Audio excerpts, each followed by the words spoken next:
Jesus' death in the cross is the promised blessing. Sa pamamagitan ng pananalig sa Kanya, ay matatanggap natin ang Espiritong ipinangako ng Diyos. This truth is so precious sa ating pangunawa, sa ating pagkaunawa, sa pagkakasama natin bilang mga hentil. When you hear the word Gentiles or hentil, ito po ay, isa lang po ibig sabihin nito, we do not belong in the line of Israelites. Truth is so precious at mahalaga sa pag-unawa, sa pagkakasama natin mga hentil, tayo po iyon, na mapabilang sa mga pinili ng Diyos sa plano para sa kaligtasan sa pamamagitan ng pananampalataya kay Jesus. Po tayong bitbit ang blessing, ay pinangako ni Lord, ito. Aking Bible, may pinangakong pagpapala.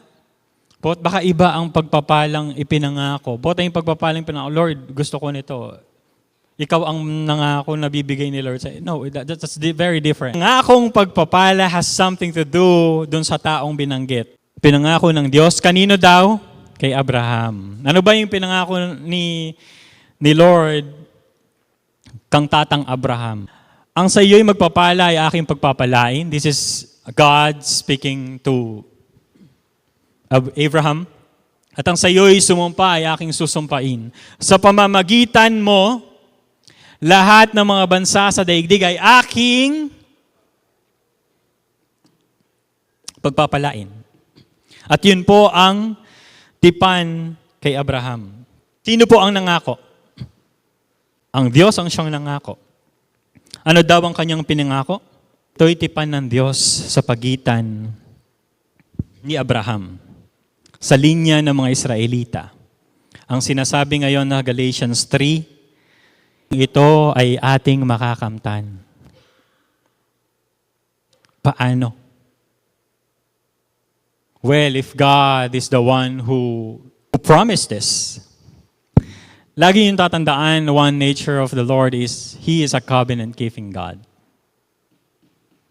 At ito'y kanyang isinakatuparan. Amazing. Ang magandang balita ay hindi lang sa bagong tipan. Ang magandang balita ng kaligtasan ay ipinangako na ng Panginoong mula pa kay Abraham. At kung babasahin yung Ephesians, yan ay planado ng Panginoon even before the creation. And He declared the good news.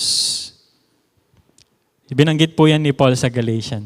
Galatians chapter 3 verse 6, tulad ng nangyari kay Abraham, sumampalataya siya sa Diyos at dahil dito siya itunuring ng Diyos na matuwid. Kung gayon, maliwanag na ang mga nananalig sa Diyos, ang mga tunay na anak ni Abraham. Bago pa ito nangyari, ay pinahayag na ng kasulatan, ayun po pala. Bago pa ito nangyari, ay pinahayag na ng kasulatan na ipapawalang sala ng Diyos ang mga hentil sa pamamagitan ng kanilang pananalig sa Kanya. Sa Diyos. Bago pa na-create ang kasulatan, ang law, ang commandments, bago pa nabuo ang Deuteronomy, bago pa yan nangyari, ang magandang balitang ito ay inihayag na kay Abraham. Sa pamamagitan mo ipagpapalain ng Diyos ang lahat ng mga bansa. Sa mga linya lang ba ng Israelita? Sumampalataya sa Diyos si Abraham kaya't siya'y pinagpala at pagpapalain din tulad niya ang lahat nino ng nananalig sa Diyos. There's the Israelites and there are the Gentiles, tayo. Binigyan po ito ng explanation ni Paul sa Romans 11. We being engrafted, okay? Pero ang pinaka-ugat ay ang Diyos. It's Jesus Christ. Okay? Us being engrafted. Sabi doon, Kayong mga hindi Hudyo, tayo po yon, ay tulad ng mga sanga ng ligaw na olibo na ikinabit bilang kapalit sa pinutol na mga sanga. So they are ang pagkaka-explain po dito ni Paul, ang mga Hudyo sa mga lahi ng Israelita, sila ay mga pinutol dahil sa kanilang pagsuway. At ito ang nagbigay daan upang tayo ay maikabit. Kaya nakabahagi kayo sa mga pagpapala ng Diyos para sa mga Hudyo. Huwag kayong magmalaki na mas mabuti kayo sa mga sangang pinutol. Mga sanga lang kayo. Hindi kayo mga ang bumubuhay sa ugat, kundi ang ugat ang bumubuhay sa inyo. The one, the only truth, the only way is Jesus alone. Wala nang pagkakaiba ang Hudyo at Griego, mga alipin, malaya, mga lalaki at babae. Kayong lahat ay iisa dahil sa inyong pakikipag-isa kay Kristo. At kung kayo'y kay Kristo, kayo'y mga anak ni Abraham at tagapagmana ng pangako ng Diyos. Lahat ay isa kay Kristo at tagapagmana na. Ang pagsasama ng mga hentil sa tipan ng pagpapala ay binibigyan diin ng kahalagahan ng pananampalataya higit sa mga gawa. Pananampalataya higit sa mga gawa. Ang kaligtasan at pangako ng pagpapala ay dumarating sa pamamagitan ng pananampalataya. It's very clear, pananampalataya kay Jesus. Ang tunay na binhi ni Abraham sa halip na pagiging pisikal na inapo ni Abraham. Hindi sa pamamagitan ng gawa o batas, kundi sa alin po? Pananampalataya. Bukod dito, ang kaloob na banal na Espiritu na ipinangako ng Diyos sa lumang tipan ay binigay sa mga mananampalataya kay Kristo na nagbibigay sa kanila ng kapangyarihan sa atin na mamuhay sa buhay na kalugod-lugod sa Diyos. At yan po ang ipinangakong ating tinanggap.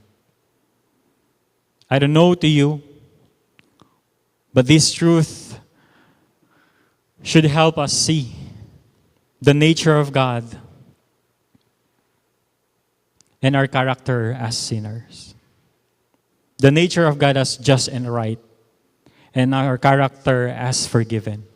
Kailangan pag ikaw nagpipreach, dapat may natututunan sila sa'yo. Huwag po kayo sa akin matuto. Kung ako rin po ay kailangang matuto mula sa salita ng Diyos. I will never have the capacity to teach without God teaching me first. And I would never teach you about my life. I would only teach you about what I have read and what I have learned from the truth of the Lord.